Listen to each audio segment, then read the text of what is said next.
नमस्कार साथियों, मैं आपकी साथी मोनिका जैन आज आपके लिए लेकर आ गई हूँ हिंदी का आवधिक आकलन सप्ताह 10 और ये कक्षा 1 का है 2024-25 का। इस बार जो परिवर्तन हुए हैं साथियों, उसके साथ मैं आपको बता रही हूँ ये 10वें सप्ताह के पहले और दूसरे दिन हमको यहाँ पर आकलन लेना है साथियों। पहले दिन जो अभ्यास पुस्तिका में दिए गया मूल्यांकन पत्रक है उसमें हमको आकलन बनाना है। यहाँ पर हमको इंस्ट्रक्शन दिए, अच्छे से हमको इंस्ट्रक्शन पढ़ लेना है साथियों। मौखिक भाषा विकास, ध्वनि जागरूकता और उसके बाद वर्ण पठन, ये जो 13 वर्ण दिए हैं ये प्रत्येक बच्चे से हमको पढ़ाना है। बच्चे जितना अच्छे से इसको पढ़ पाएगा उतने ही हमको वहाँ पर उनको नंबरिंग करनी है। और उसके बाद ये लाल अक्षर से साथियों मैंने यहाँ पर लिखे हैं, ये भी कुल 13 अंक है। ये हमको क्या करना है, यहाँ पर श्रुतलेख लेना है, जैसे ई ओ ए आ, इनका हमको श्रुतलेख लेना है। ये भी कुल 13 है, तो बच्चा कितना सही लिख पाता है। इसमें हमें बच्चों को थोड़ी थोड़ी दूर बिठाना है और दूरी पर बिठाकर हम शिक्षक श्रुतलेख बोलेगा और बच्चे अपनी कॉपी, यहाँ पर दिख नहीं रहा इसलिए मैंने यहाँ पर इसको अलग से लिख लिया है साथियों। ये 13 वर्ण जो है धीरे धीरे शिक्षक को बोलना है और बच्चा जो है वो, प्रत्येक बच्चा जो है वो यहाँ पर वर्कबुक में लिखेगा। बच्चा जितने वर्ण सही लिखेगा उसको आपको चेक करना है और यहाँ पर संख्या लिखना है। 13 वर्ण में से कितने वर्ण बच्चे ने सही लिखे,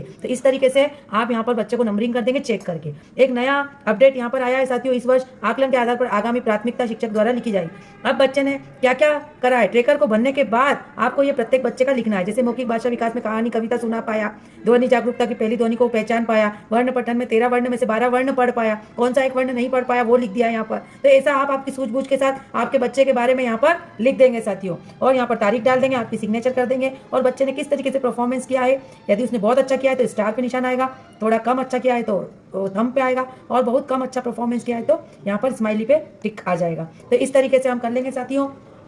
तो ट्रेकर हमको कौन से पेज नंबर पे दिया है, 415 नंबर के पेज नंबर पे हमको दिया है और ट्रेकर की 3 कॉपी दी है। यदि बच्चों की संख्या ज़्यादा है तो हम इन ट्रेकरों का इस्तेमाल यहाँ पर कर सकते हैं। अब यहाँ पर मेरी क्लास में मैंने यहाँ पर 6 बच्चों का जहाँ पर ट्रेकर भरा है, आकलन लिया है और यहाँ माता पिता के नाम आ गए। अब देखिए इसका पहला कॉलम जो है बहुत पिछले सत्र की अपेक्षा इस सत्र बहुत सरल कर दिया गया है साथियों। ये मौखिक भाषा विकास, कहानी कविता सुना पाना है ना, इसमें 3 कॉलम दिए हैं, कुछ नहीं बोला, कोशिश की और सुना पाया या पाई। तो अब यहाँ पर बच्चे से हमको कोई सी भी कहानी कविता जो हमारे आकलन में हमको दी गई है, जैसे यहाँ पर है साथियों, देखिए आप इस तरीके से यहाँ पर हमको इंस्ट्रक्शन दिए हुए हैं। तो यहाँ पर हमको बच्चे से कहानी कविता पूछनी है। यदि वो कुछ नहीं बोला, प्रश्न सुनकर वो कुछ नहीं बोला, तो हमको कहाँ पर यहाँ पर टिक लगाना है, कुछ नहीं बोले। जैसे मेरे यहाँ पर सार्थक बच्चा कुछ नहीं बोला था तो मैंने यहाँ टिक लगाया। दूसरा मेघांश जो है वो हम कहानी कविता सुना पाया, यहाँ टिक लगाया।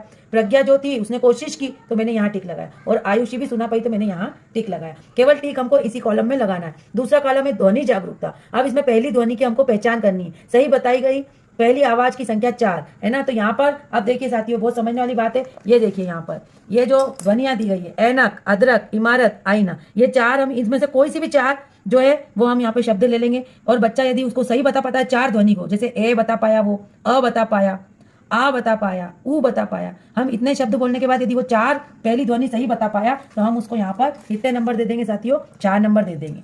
यदि वो 2 सही बता पाया तो हम उसको यहाँ 2 नंबर दे देंगे, है ना। यदि वो 3 सही बता पाया तो 3 दे देंगे। जितनी ध्वनि की आवाज, पहली आवाज वो पहचान पाया हम उस आधार पर उसको यहाँ पर ट्रेक कर देंगे साथियों। अब यहाँ पर वर्ण पठन है, तीसरा कॉलम, सही पढ़े गए वर्ण कुल 13 है ना। तो यहाँ पर ये वाले ही वर्ण है जो हमने श्रुतलेख में भी लिखवाए थे साथियों। ये देखिए ये जो 13 वर्ण ए ओ अ ई आ अम, तो ये सारे वर्ण जो है वो यदि बच्चे को हम बताकर उंगली रखकर पढ़ाएंगे तो वो कितने वर्ण सही पढ़ पाता है, 13 में से कितने वर्ण सही पढ़ पाया, उनकी संख्या जो है वो यहाँ पर हमको लिखना है। यदि वो 13 में से 13 सही पढ़ पाया तो 13, यदि वो 7 पढ़ पाया जैसे मैंने लिखा है तो 7, राम 10 ही वर्ण सही पढ़ पाया, मेघांश जो है वो 12 वर्ण सही पढ़ पाया, सार्थक जो है वो 6 वर्ण सही पढ़ पाया। तो इस तरीके से आप क्या करेंगे, संख्या यहाँ पर लिख लेंगे साथियों। वर्ण लेखन, अब श्रुतलेख में देखिए साथियों यही यहाँ पर नीचे दिए गए, ये देखिए ये श्रुतलेख लिखा हुआ है, ई ओ ए आ ए री है ना। तो ये वाले शब्द जो है ये 13 है कुल और ये यहाँ पर हम बोलेंगे और बच्चा जो है कहाँ पर लिखेगा, वो ये अपनी अभ्यास पुस्तिका में यहाँ पर लिखेगा। ये हमको चेक करके प्रत्येक अभ्यास पुस्तिका को चेक करके बच्चे का यहाँ पर लिख लेना है साथियों। जैसे यहाँ पर आयुषी ने 13 लिखे, प्रज्ञा ने 7 लिखे, राम ने 9 लिखे, मेघांश ने 10 लिखे और सार्थक ने 6 लिखे। तो इस तरीके से श्रुतलेख का भी हमको यहाँ पर संख्या भर लेनी है कि उसने कितने सही लिखे। तो ये बहुत ईजी हो गया इस बार हिंदी का आकलन। के समूह बना लेंगे साथियों, समूह बनाना भी बड़ा आसान है। यहाँ पर ये देखिए मैंने ये ग्रीन लाइन खींची है, तो इन बच्चों ने बहुत कम किया है तो इसलिए इनको मैंने समूह 3 में डाल रही हूँ। और यहाँ पर ये जो आयुषी है इसने मैं सारे लक्ष्य को प्राप्त कर लिया तो ये मेरी समूह पहले में आ जाएगी और यहाँ पर ये जो 2 बच्चे ये समूह 2 में चले जाएंगे। इस तरीके से हम समूह का निर्धारण करके और बच्चों के ऊपर कार्य करेंगे। समूह 3 के बच्चों के साथ शिक्षक कार्य करेगा, जबकि समूह 1 वाले जो बच्चे हैं वो समूह 2 के साथ बैठेंगे और उनकी कार्य योजना शिक्षक स्वयं बना के देगा। वो कार्य योजना में मैं अलग से वीडियो बनाऊंगी। मिलते हैं नेक्स्ट वीडियो में, बाय बाय।